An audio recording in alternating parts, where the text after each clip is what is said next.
Na ako'y client ng utano og asa gyud located ang Sunata Tagum.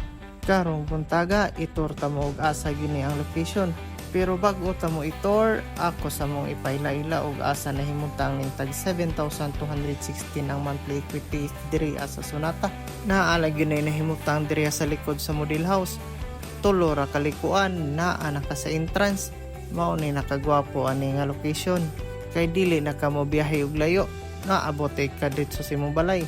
Kani nga kalsada mao na ni apadulong dito sa National Highway. Ang pinakadool sa Sunata kay ang Welcome Depot, 3 minutes away lang ni siya. Ang sunod kay Amandawi Foam, 4 minutes away lang ni siya. Sunod kay ang UM Visayan Campus, 6 minutes away lang. Same lang kalayo sa Tagum Global Medical Center. Og 9 minutes away lang sa Mission. 10 minutes away lang po sa Tagumdok Hospital o College. 13 minutes away lang po ni siya sa Gmall, SM, NCCC, St. Mary's. On sa pay mong gilugayan, ipm din ko.